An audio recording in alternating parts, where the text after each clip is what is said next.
Oke baik, Bismillahirrahmanirrahim. Assalamualaikum warahmatullahi wabarakatuh. Salam sejahtera bagi kita semua. Bertemu lagi bersama saya Royhan Muhammad Iqbal. Kali ini di sini saya akan sedikit menjelaskan tentang PLC, yang dimana PLC itu sendiri yaitu terdapat 3 kata di dalamnya, yang dimana ada programmable, logic, dan control. Nah, untuk yang pertama yaitu ada programmable, yang dimana programmable itu sendiri yaitu suatu sistem dari PLC itu sendiri yang menunjukkan kemampuannya untuk mengubah-ubah suatu sistem program yang dibuat di dalam suatu memori pada program tersebut. Nah, kemudian kata yang kedua yaitu ada kata logic. Nah, yang dimana untuk kata logic itu sendiri yaitu fungsinya yaitu untuk menunjukkan suatu kemampuannya, yaitu untuk memproses segala inputan secara aritmatik, yang dimana proses ini yaitu dapat mengurangi, membagi, mengalihkan, menjumlahkan, dan ataupun bisa membandingkan. Nah, kemudian kata yang ketiga yaitu ada controller. Nah, untuk yang ketiga ini yaitu fungsinya yaitu untuk mengontrol atau mengatur suatu prosesan, sehingga di dalam PLC itu sendiri dapat dihasilkan suatu output atau keluaran yang diharapkan sesuai dengan keinginan kita.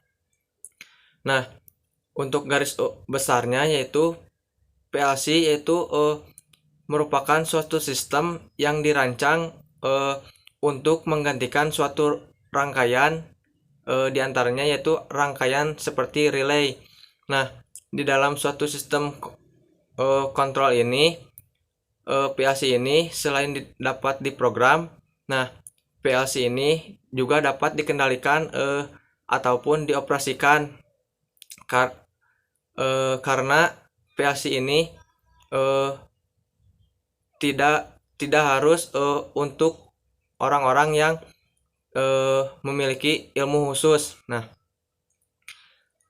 oleh karena itu PLC ini lebih simpel dan juga lebih sederhana dibandingkan dengan Arduino ataupun dengan microcontroller. Nah, untuk fungsi dari PLC itu sendiri yaitu PLC untuk memproses suatu inputan yang dapat menghasilkan output yang digunakan untuk pemrosesan secara teknik atau secara berurutan. Nah, untuk fungsinya yaitu sekarang yaitu untuk secara umumnya biasanya PLC ini terbagi menjadi 2 komponen utama, yang dimana yang pertama ada CPU, yang dimana CPU itu sendiri yaitu adalah Central Process Unit, yang fungsinya untuk mengatur semua prosesan yang terjadi di dalam PLC itu sendiri. Di dalamnya yaitu tentunya ada 3 komponen utama penyusun, yaitu ada prosesor, ada memori, dan juga ada power supply. Nah, ketiga komponen itu akan saling terintegrasi sehingga dapat membentuk suatu konfigurasi dari CPU itu sendiri. Kemudian komponen utama yang kedua ada peralatan input dan output. Nah, peralatan tersebut berupa sensor seperti analog, push button, limit switch, motor starter, lampu, solenoid, dan juga lain sebagainya. Kemudian di sini saya akan membandingkan dengan relay.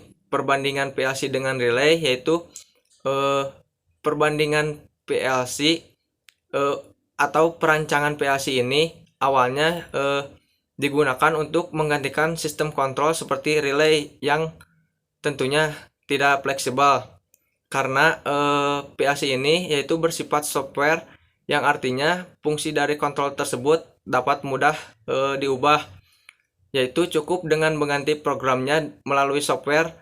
Nah, sehingga keluaran dari PLC itu sendiri dapat diperoleh dengan beberapa keuntungan, seperti contohnya yaitu pengimplementasian di dalam suatu proyek akan lebih cepat atau relatif sederhana, dan juga akan sangat rapih karena melalui proses software tersebut.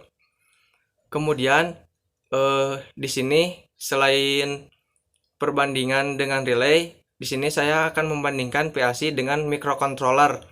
Nah, untuk secara umumnya fungsinya yaitu kurang lebihnya sama, yaitu sebagai media pengontrol, yang dimana media pengontrol itu bertujuan untuk menghasilkan outputan yang bagus. Tetapi bedanya microcontroller pengontrolannya harus menggunakan peranjangan seperti pengondisi sinyal tambahan, yang tentunya bahasa dari assemblernya itu sendiri sangat sulit untuk dipelajari. Nah, mungkin hanya itu ilmu yang bisa saya berikan. Kurang lebihnya mohon dimaafkan. Wabillahi taufiq wal hidayah. Wassalamualaikum warahmatullahi wabarakatuh.